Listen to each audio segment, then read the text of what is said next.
மேட்டூர் அணை திறக்கப்படாததால் புதுக்கோட்டை மாவட்டத்தின் காவிரி கடைமடை பகுதி மற்றும் வயல்வெளிகள் இதுவரை இல்லாத அளவிற்கு வறண்டு கிடக்கின்றன.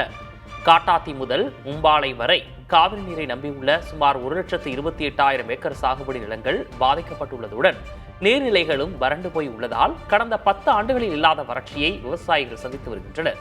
எனவே தமிழக அரசு கர்நாடக அரசிடமிருந்து உரிய காவிரி நீரை பெற்று மேட்டூர் அணையை திறக்க வேண்டும் என விவசாயிகள் கோரிக்கை விடுத்துள்ளனர்.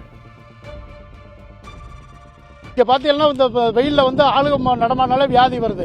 ஆடு மாடு குடிக்க தண்ணி இல்லை. எந்த ஒரு ஏரியிலையும் இந்த பகுதியில் தண்ணி இல்லை. இந்த வயக்காடு பூரா நேரம் விவசாய வேலை ஆரம்பிக்கக்கூடிய டயம் இப்போ அப்படியே பாலைவனம் போல காஞ்சி போய் கிடக்கு. விருதுநகர் மாவட்டம் ஸ்ரீவில்லிபுத்தூர் அருகே நெல் கொள்முதல் செய்யப்படாததால் விவசாயிகள் அவதியடைந்துள்ளனர்.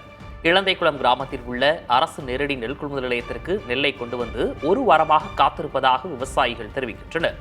களத்தில் காத்திருந்து நெல்மணிகளை பாதுகாக்க வேண்டிய நிலை இருப்பதாகவும் களத்தில் கொட்ட இடமில்லாததால் அறுவடையை தள்ளி வைத்திருப்பதாகவும் விவசாயிகள் கூறுகின்றனர். நுகர்பொருள் வாணிபக் கழக அலுவலர்களிடம் கேட்டபோது அரசு விதிகளின்படி தினமும் 1000 மூட்டை நெல் கொள்முதல் செய்யப்படுவதாக தெரிவித்தனர்.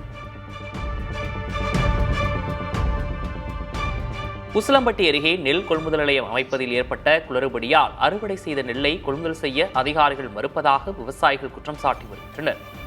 விக்கிரமங்கலத்தில் இந்த ஆண்டு கொள்முதல் நிலையம் அமைக்கப்படாததால் அருகில் உள்ள கிராமங்களுக்கு நெல்லை கொண்டு செல்லும் நிலை ஏற்பட்டுள்ளது. அவ்வாறு கொண்டு சென்ற நெல்லை பழைய நெல் என கூறி அதிகாரிகள் நிராகரிப்பதாக விவசாயிகள் வேதனை தெரிவிக்கின்றனர். அரசு தலையிட்டு உரிய நடவடிக்கை எடுக்க அவர்கள் கோரிக்கை வைத்துள்ளனர். சார் நேரடியாக பார்த்து நெல் அடங்கல் சிட்டாடங்கள் எல்லாமே கொடுத்தாங்க. ஆனால் பழைய நெல்லுன்றாங்க. நான் எதனால பழைய நெல்லுன்றாங்கன்னு தெரியல. அடுத்து 15 நாள் ஆகுது. ஆனால் பழைய நெல் நாங்கள் போட மாட்டோம்னு அலக்கல் பண்ணிக்கே ஐயோ தாசில்தார் மாவட்ட ஆட்சித் தலைவர் எல்லாம் வயக்காட்டை நேரடியாக ஆய்வு பண்ணி என் நெல்லை போடும்படி கேட்டுக்கொள்கிறேன்.